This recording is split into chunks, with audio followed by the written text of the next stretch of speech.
Hello दोस्तों, good evening. PDF mind channel पे आप लोग को पुनः स्वागत है। आज हम लोग हिंदी व्याकरण का एक नया टॉपिक शब्द पढ़ने जा रहे हैं, जो 10th व 12th के एग्जाम के व्यू से बहुत इम्पोर्टेंट है। चलिए बिना समय विलंब किए हुए हम लोग जानते हैं। देखिए, शब्द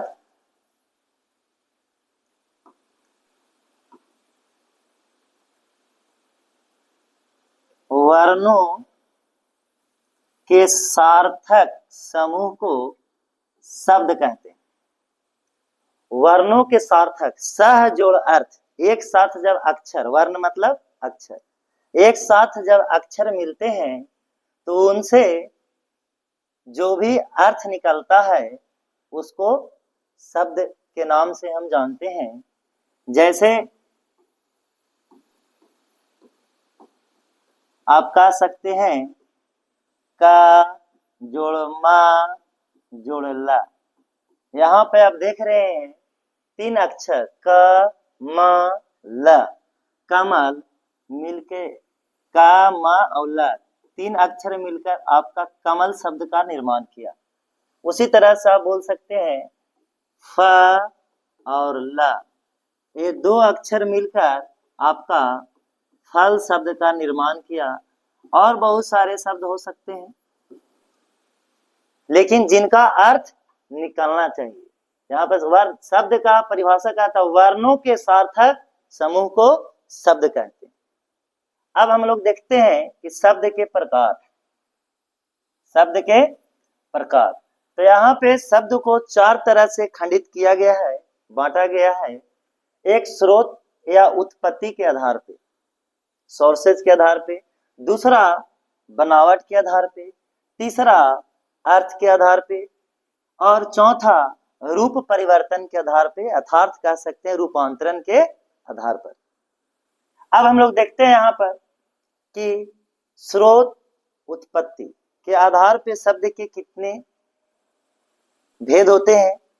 तो इनके आधार पे आप देख सकते हैं यहाँ पर पहला तत्सम, दूसरा तद्भव, तीसरा देशज, चौथा विदेशज, पांचवा संकर शब्द।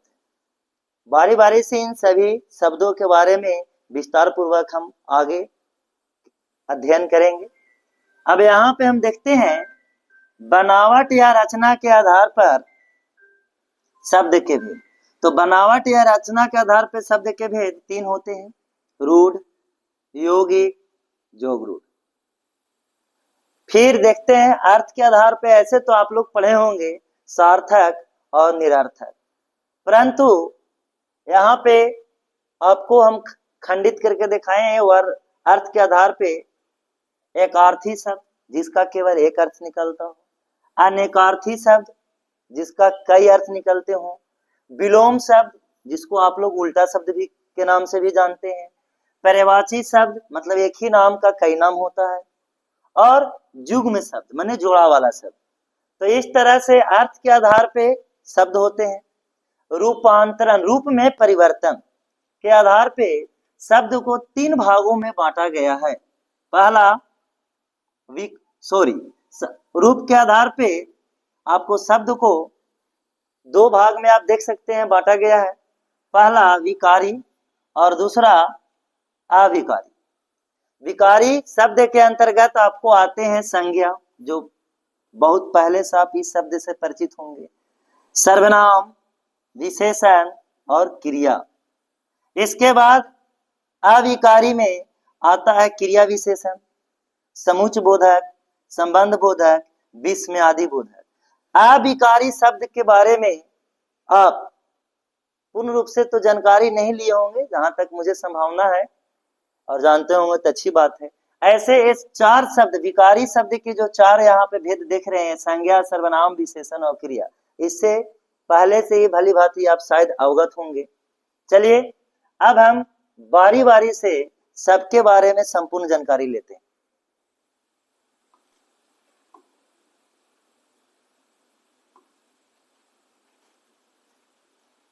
तत्सम ये था आपका स्रोत या उत्पत्ति के आधार पे शब्द के भेद, जिसमें आपको 5 शब्द बताए गए, तत्सम, तद्भव, देशज। पहला हो गया आपका तत्सम, दूसरा तद्भव, तीसरा देशज, चौथा विदेशज, और एक अंतिम होता है 5वां संकर शब्द। तत्सम शब्द किसे कहेंगे, ध्यान दीजिएगा कि वे संस्कृत के शब्द जिनका हिंदी में ज्यों का त्यों प्रयोग कर दिया जाता है। फिर से सुनिएगा, वे संस्कृत के शब्द जिनका हिंदी में ज्यों का त्यों प्रयोग कर दिया जाता है वे क्या कहलाते हैं, तत्सम। जैसे नासिका, चक्षु, हस्त, ग्रीवा, म्यूरा, पुस्तकम, बहुत सारे आप ले सकते हैं जो संस्कृत का शब्द हैं और हम उसको हिंदी के किताबों में डायरेक्ट प्रयोग कर देते हैं, तो ये सारे के सारे शब्द क्या कहलाते हैं, तत्सम कहलाते हैं। तद्भव, वे संस्कृत के शब्द जिनको कुछ समय के पश्चात उनके रूप में परिवर्तन हो गया, उनका रूप बदल गया, उनको हम लोग कहते हैं तद्भव। ऐसे आप पढ़े होंगे कि तत्सम के बिगड़े हुए रूप को तद्भव कहा जाता है। आप पहले से एक परिभाषा जानते होंगे, तत्सम के बिगड़े हुए रूप को आपको तद्भव कहा जाता है। जैसे नासिका का हिंदी इसी का बिगड़ा हुआ रूप है नाक, चक्षु का बिगड़ा हुआ रूप है आंख, हस्त का बिगड़ा हुआ रूप है हाथ, ग्रीवा का गर्दन। इस तरह से आप कह सकते हैं कि जो संस्कृत शब्द को काफी समय पश्चात उसके रूप में परिवर्तन हो गया, उसको हम लोग हिंदी व्याकरण में तद्भव शब्द के नाम से जानते हैं। अब आइए देशज। देशज एक तरह का क्षेत्रीय शब्द होता है जो किसी परिसीमा के अंदर इनका प्रयोग किया जाता है। ऐसे आमतौर पर हम लोग बोलते हैं कि वह शब्द जिनका उत्पत्ति अपने देश में हुआ है, अर्थात स्वतः, उसको बोल सकते हैं आप कि स्वदेश में हुआ है, उसे क्या बोलेंगे, देशज शब्द। जैसे यहाँ पे एग्जाम्पल, हम एग्जाम्पल ही क्यों लिखें, क्योंकि बिहार बोर्ड में एग्जाम्पल से आते हैं, उदाहरण ही आते, ध्यान दीजिएगा। जैसे लोटा, डंडा, लता, खिड़की, फुनगी, डिब्बा, ब्यार, दरार, एक हंसने वाला शब्द है भतार। ये सारे के सारे आपको देशज के श्रेणी में आते हैं। देखिएगा, फिर से सुनिएगा, वे क्षेत्रीय शब्द जिनका प्रयोग हम हिंदी में करते हैं उन्हें क्या कहा जाता है, देशज। अर्थात इसको बोल सकते हैं आप कि वे शब्द जिनकी उत्पत्ति स्वदेश में हुआ हो उसे देशज के नाम से जानते हैं। यहाँ पे आप देख रहे हैं लोटा, डंडा, लता, खिड़की, फुनगी, डिब्बा, ब्यार, दरार, भतार इत्यादि, ये सारे के सारे शब्द किसके श्रेणी में आएंगे, देशज शब्द। अब यहाँ पे आगे बात करते हैं विदेशज। वे शब्द जिनका प्रयोग हम भारतीयों करते हैं लेकिन उनकी उत्पत्ति, उनका जन्म विदेशों में हुआ। कहने का तात्पर्य है कि उनका जन्म अपने देश में न होकर, अपने मुल्क में न होकर, उनका दूसरे मुल्क में उत्पत्ति हुआ। जैसे किताब, आलपीन, रिक्शा। रिक्शा एक ऐसा शब्द है, जापानी शब्द है, इसको जापान में इसकी उत्पत्ति हुआ। क्रिकेट आपका बोल सकते हैं ब्रिटिश शब्द है। अलमारी फ्रांसीसी शब्द है। फुटबॉल ये भी आपका ब्रिटिश शब्द है।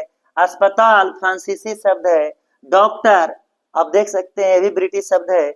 और ऑर्केस्ट्रा, इस शब्द से तो आप लोग भली भांति जानते होंगे, ये भी आपका क्या है, ब्रिटिश शब्द है। मतलब कि ये सारे के सारे शब्दों का उत्पत्ति कहाँ हुआ है, तो विदेश में कह सकते हैं। जिन शब्दों का जन्म विदेशों में हुआ, उत्पत्ति विदेशों में हुआ, उसे विदेशज शब्द के नाम से हम जानते हैं। एक लास्ट शब्द है शंकर। भोले बाबा वाला शंकर नहीं है, वो शंकर ये होते हैं। यहाँ पे जो शंकर लिखा हुआ है इसको अंग्रेजी कह सकते हैं हाइब्रिड। शुद्ध मगही में बोल सकते हैं दोगला शब्द। दोगला कहने का मतलब है कि जिसका समझिए कि डीएनए दो तरह से मिलकर बना हो। जैसे यहाँ पे देखिए टिकट घर, यहाँ पे कह सकते हैं कि वे शब्द जो दो भाषाओं को मिलने से बना होता है। जैसे टिकट घर अंग्रेजी शब्द और हिंदी शब्द है। रेलगाड़ी अंग्रेजी और हिंदी है। उड़न तस्तरी। तो यहाँ पे जितने भी आप शब्द देख रहे हैं ये दो दो भाषाओं को मिलने से बना है, इसलिए इन्हें हम संकर शब्द के नाम से जानते हैं। शंकर नहीं, संकर शुद्ध उच्चारण करने का प्रयास कीजिए। चलिए अब आगे हम लोग जानते हैं रूढ़ शब्द। रूढ़ का अर्थ होता है परंपरा, जो परंपरा से चलते आ रहा है। जो शब्द का प्रयोग हम परंपरा से करते आ रहे हैं, बहुत पहले से उनके रूप में किसी तरह के बदलाव ना हुआ है, वह शब्द को हम बोलते हैं रूढ़ शब्द। ये देख रहे हैं जितने भी यहाँ पे आप शब्द, ये किनके आधार पे था? ते बनावट के आधार पे था। बनावट या रचना के आधार पे ये तीन शब्द थे। पीछे आप देखिए, पुनः हम आपको दिखाएंगे। रूढ़ जो परंपरा से चलते आ रहे हैं, या कह सकते हैं जिन शब्दों को खंड करने पर अलग से कोई अर्थ न निकलता हो, उसे रूढ़ शब्द के नाम से हम जानते हैं।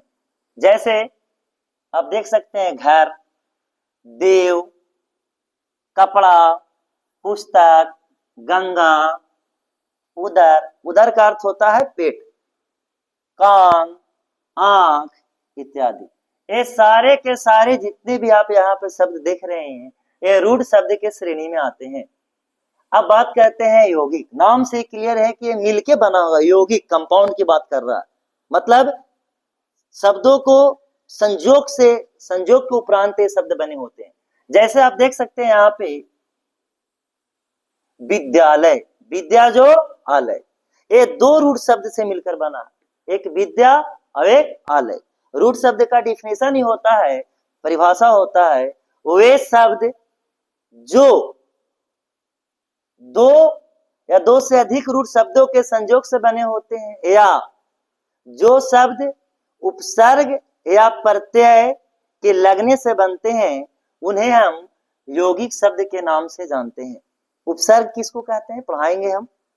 उपसर्ग किसी भी शब्द के पहले जुटकर उसके अर्थ में बदलाव कर देता है।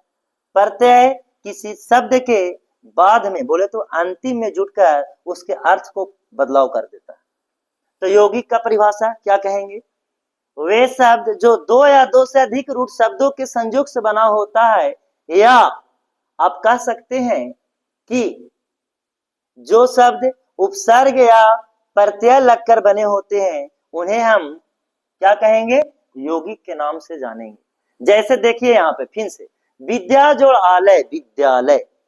विद्या मतलब जान ही रहे हैं आप, आलय का अर्थ होता है घर। विद्या के घर को विद्यालय के नाम से जानते हैं। देवालय, देव प्लस आलय, देव के घर, मंदिर वगैरह कह सकते हैं, जहां देवों का वास होता है, देवालय उसको कहते हैं। देव जोड़ आलय, मतलब कि देवों के घर को देवालय कहा जाता है। पुस्तकालय, पुस्तक जोड़ आलय, जहां पे पुस्तक का संग्रह किया जाता है, पुस्तक रखे जाते हैं, उसे क्या कहेंगे हम? पुस्तकालय। हिमालय, हिम जोड़ आलय, हिम का ऐसे अर्थ होता है बर्फ, मतलब कि जो बर्फ का घर हो, उसी को हम हिमालय के नाम से जानते हैं।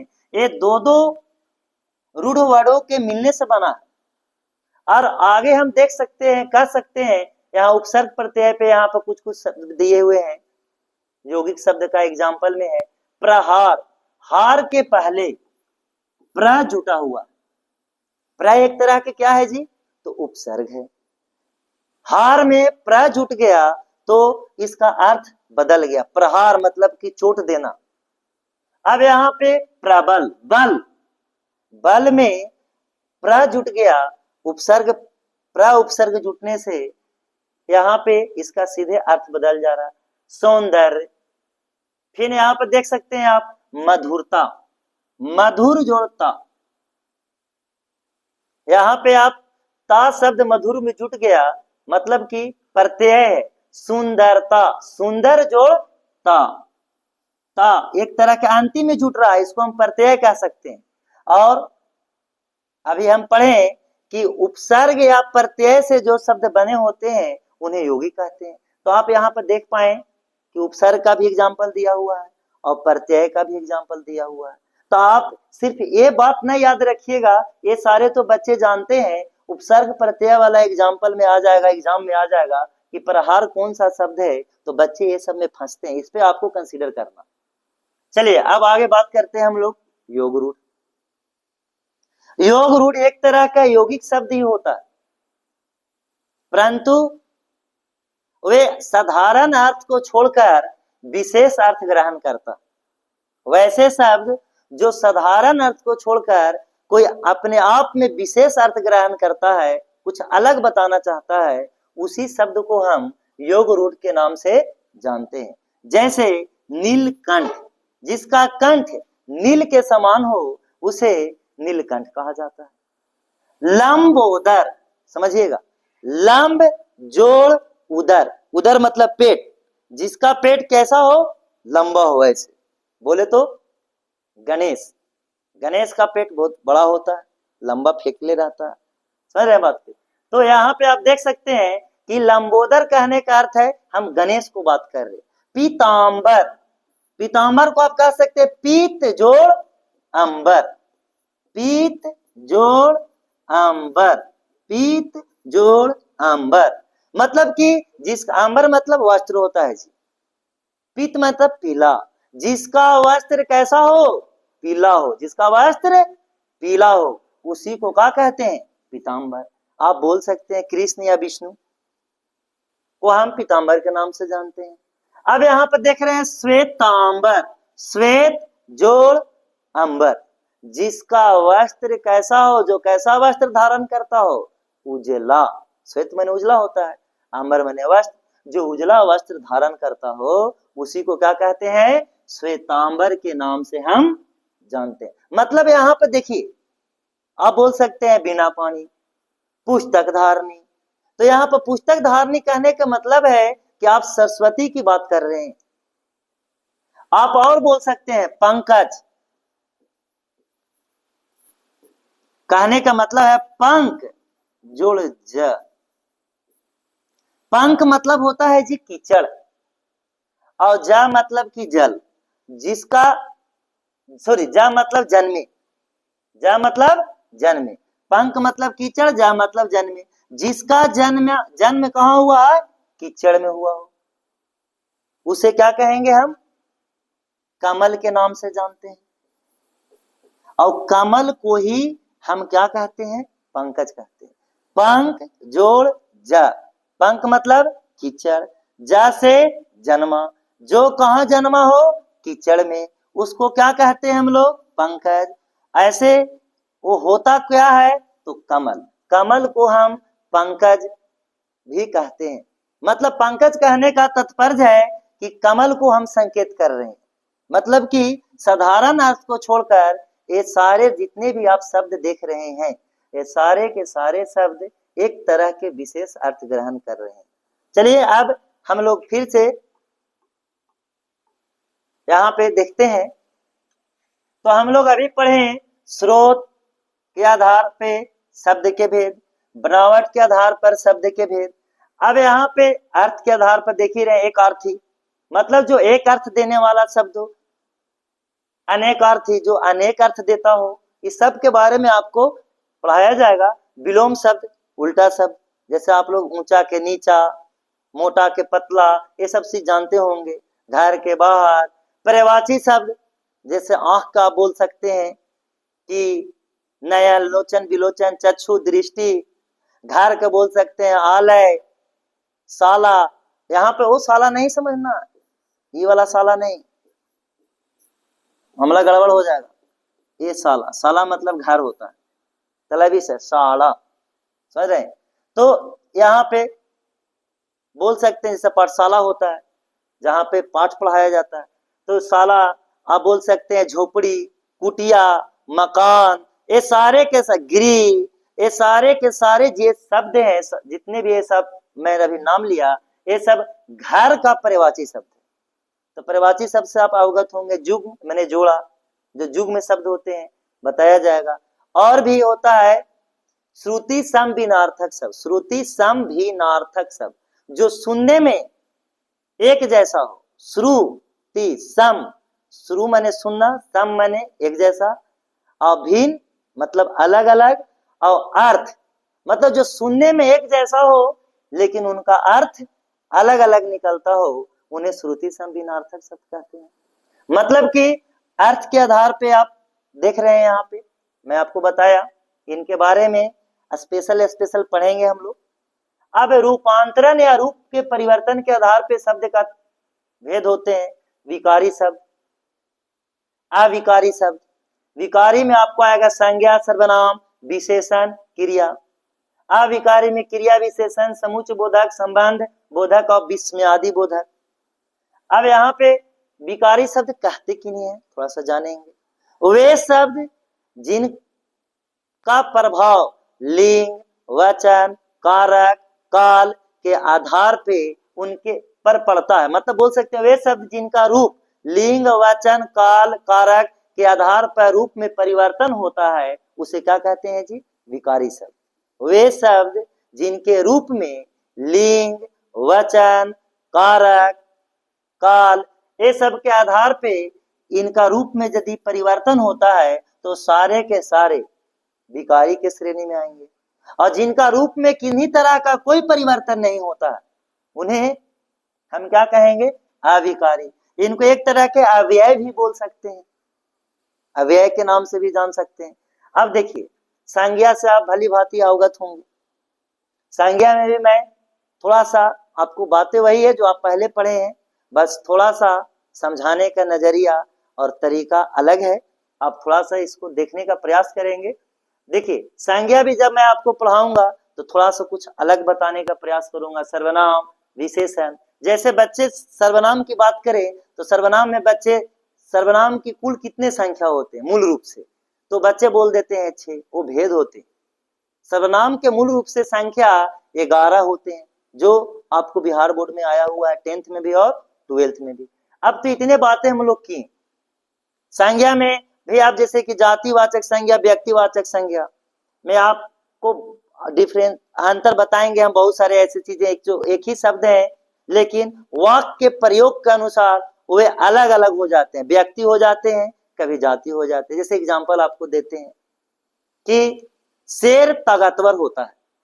शेर ताकतवर, जैसे आमतौर पर हम लोग शेर को जातिवाचक संज्ञा समझते हैं, तो यहाँ पे जो वाक्य मैं बोल रहा हूं, शेर ताकतवर होता है, ध्यान दीजिएगा, शेर ताकतवर होता है। तो यहाँ पे जो देख रहे हैं शेर ताकतवर होता है, ये तो जातिवाचक को बोध करेगा। परंतु इसी को बोलने का नजरिया थोड़ा सा बदले कि जानवरों में शेर, जानवरों में शेर ताकतवर होता है। तो ध्यान दीजिएगा, सभी जानवर एक तरफ और शेर एक तरफ। जानवरों में शेर ताकतवर होता है, मतलब कि सब जानवर अलगे और शेर अलगे।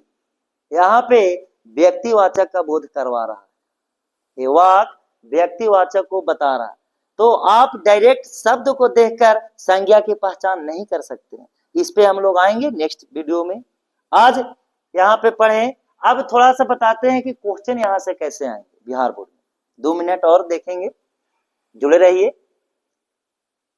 जैसे कि आपको पूछ देगा कि स्रोत या उत्पत्ति के आधार पे शब्द के कितने भेद होते हैं, तो आपको 5, मूल रूप से 4 ही होते हैं। संकर शब्द कहीं कहीं छाड़ देता है, मूल रूप से 4। यहां पे पूछ देगा कि कर्ण, कर्ण मतलब कान, कर्ण कौन सा शब्द का उदाहरण है, या कर्ण कौन से शब्द है डायरेक्ट, तो आपको मारना होगा तत्सम। अब आ जाएगा बात कान का, कान कौन सा शब्द है, तब कौन जब उसी का तो तद्भव की बात आ जाए। पूछ देगा कि लोटा कौन सा शब्द है, तो आपको 4 गो ऑप्शन, सुंदर सुंदर सुंदर सुंदर, 4 ऑप्शन एग्जाम में रहते हैं। और हर सुंदर चीज बेवफा होता है।